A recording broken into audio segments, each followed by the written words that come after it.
आदरणीय बुजुर्गों, नौजवान साथियों, आज चौरी छोटूराम की पुण्यतिथि, राजा नार सिंह की पुण्यतिथि मना रहे हैं आप। ये बड़े सौभाग्य की बात है।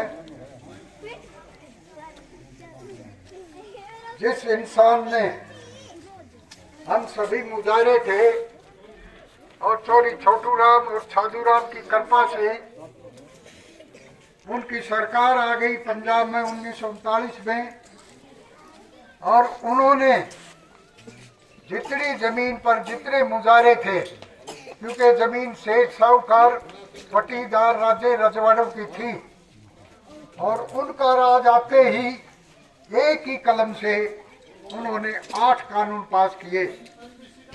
पहला कानून उन्होंने बनाया, जितने मुजाहिरे हैं देश में आज से उसके मालिक। दूसरा कानून, जितनी जमीन उसके नाम होगी वो कुड़क नहीं हो सकती। तीसरा, जितना किसान के कर्ज था, सेठ साहूकारों के कर्ज थे, उनका एक ही कलम से ये कह के किसान को कर्ज मुक्त किया कि किसान 10 गुना दे चुका है सेठ साहूकारों को। पहले सेठ साहूकार ऑर्डर लिया करते कोर्ट से, घर भी नीलाम, बटोड़ा भी नीलाम, नोरा भी नीलाम, कोई भी चीज वो नीलाम कर सकते थे। उस कानून को तोड़ के उन्होंने कानून बनाया और किसान को कर्ज मुक्त किया। तीसरा कानून कर्ज मुक्त का था, और 2-3 दिन में हरियाणा के सेठ साहूकार हरियाणा को छोड़ के देशावर में भाग गए थे और बही जला दी थी। तो उस शख्स ने चौथा कानून बनाया कि किसान के बहन बेटी के गहने कुड़क नहीं हो सकते। क्यों? क्योंकि गहने, बहन बेटी के गहने का गहना एक श्रृंगार है। दूसरा नंबर, गहने धातु जितनी भी पहनते थे हम, वो शरीर का संतुलन बनाकर रखते थे। ये वैज्ञानिक तथ्य था। और शरीर का संतुलन महिला का बनता था, वो छिलकती नहीं थी और एक संतुलित व्यवहार से रहती थी। तीसरा कानून, अगर किसी भी किसान की महिला के गहने चौक में कुड़क हो जाए तो उसकी मान मर्यादा खत्म हो जाती है। इसलिए ये चौथा कानून, बहन बेटी के गहने कुड़क नहीं हो सकते। पांचवा कानून, जितना उसका घर है, बटोड़ा है, नोरा है, तीनों चीज कुड़क नहीं हो सकते।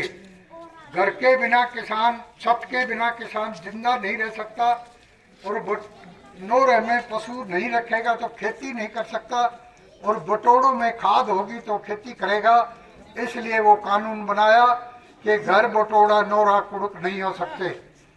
छठा कानून, हड़ का समान दुधारू पशु, दूध देने वाला पशु, और जितना हड़ का समान है वो कुड़क नहीं हो सकता, वो आज भी नहीं हो सकता। और सातवां कानून बनाया कि जितना 6 महीने का अनाज खान जोगा परिवार का कुड़क नहीं हो सकता।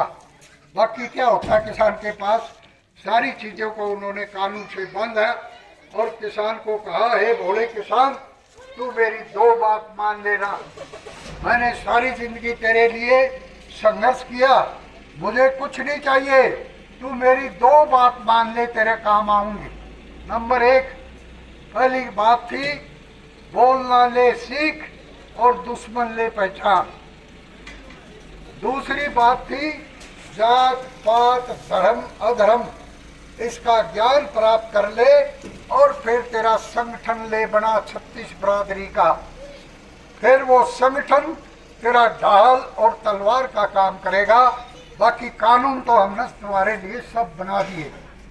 तो आज वो कानून, उसके बाद उन्होंने एक कानून ऐसा बनाया, 8वां कानून है वो एक्ट 1908, 1920 दोनों को मिला के है।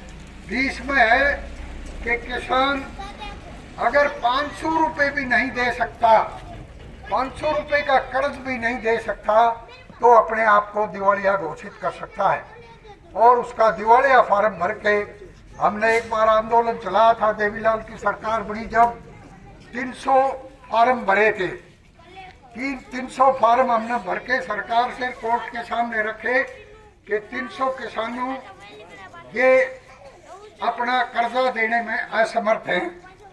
आज भी कोई भाई कर्जे के नाम से गोली खाते हैं, उनको हम कहते हैं गोली मत खाओ। भारतीय किसान यूनियन में एप्लीकेशन दो और जितना आपका कर्ज है आप अपने आप को कर्ज मुक्त कर सकते हैं और कोर्ट में अपील डाल सकते हैं कि मेरी फसल जो है, मेरी फसल का भाव दिया नहीं सरकार ने और राम ने मौसम नहीं दिया। राम और सरकार दोनों रूस गए, उसके कारण मैं कर्जदार हो गया। इसलिए कोर्ट में आप अपील कर सकते हो कि मेरे को कर्ज मुक्त किया जाए। मेरा कोई खोट नहीं, मैं 24 घंटे खेत में काम करता हूँ, लेकिन राम और सरकार दोनों मेरे से रूस जाए, सरकार भाव नहीं दे और राम मौसम नहीं दे तो मेरा क्या खोट है। तो कई केस ऐसे हमने डाले हैं और वो हाई कोर्ट तक जा रहे हैं, उसका कर्जा एक पैसा भी नहीं ले सके वो। लेकिन आजकल इस सरकार ने फिर से वही कानून सेठ साहूकार और पटीदार राजे रजवाड़े सभी ने मिलके अब इस जमीन को छीनने का आंदोलन छेड़ दिया और सरकार को ये कहा कि जमीन किसान की नहीं थी, ये तो छोटू राम जैसे पागल आदमियों ने कानून बना दिए, ये जमीन सेठ साहूकारों की है, किसान की नहीं है, इसको वापस सेठ साहूकारों को दिया जाए। मोदी सरकार ने आपके कानून खत्म कर दिए, भूमि अधिग्रहण कानून बना दिया।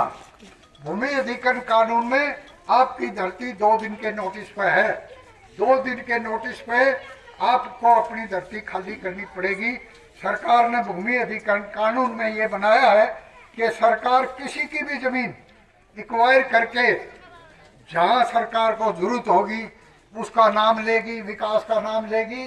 किसी भी कंपनी को, कंपनी ने अगर चॉक आउट कर दी जगह ये चाहिए मेरे को जो निगम की दक्षिण भारत की सड़कों तक जमीन चाहिए या एक प्रोजेक्ट लगाना है, तो सरकार इस जमीन को नाप के और इसका सारा ब्यौरा लेके किसान की सारी जमीन को एक्वायर करके आपके सरकारी रेट पर खाते में पैसे डाल देगी और आपको नोटिस थमा देगी 2 दिन का।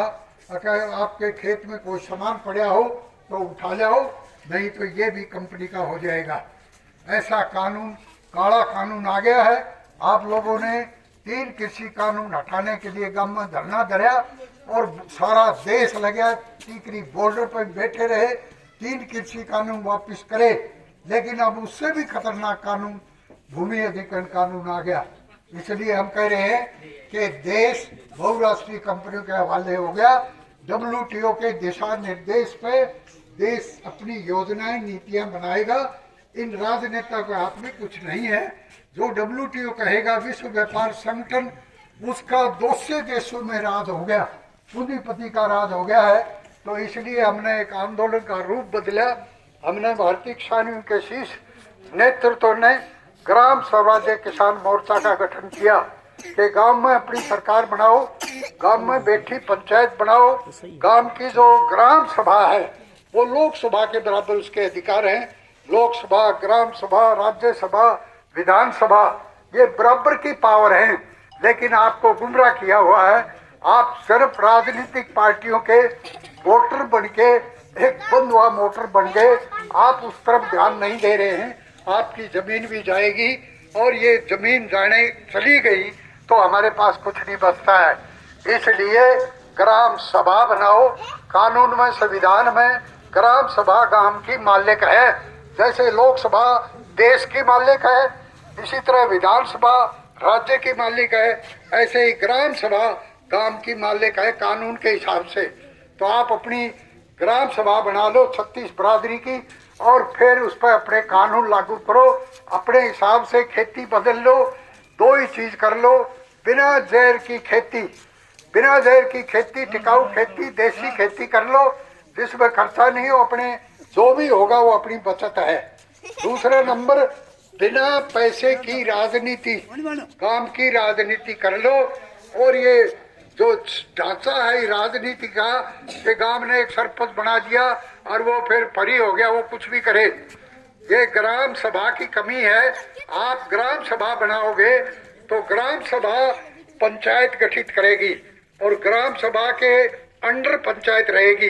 ग्राम सभा कहेगी वही काम उसको करने पड़ेंगे और इसीलिए गांव का विकास होगा।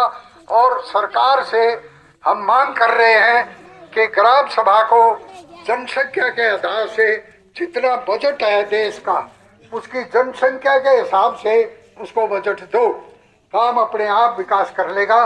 गांव में बहुत पढ़े लिखे हैं, बहुत समझदार है, तकनीक है, सारे अपना विकास कर सकते हैं। गांव में छोटे कुटियों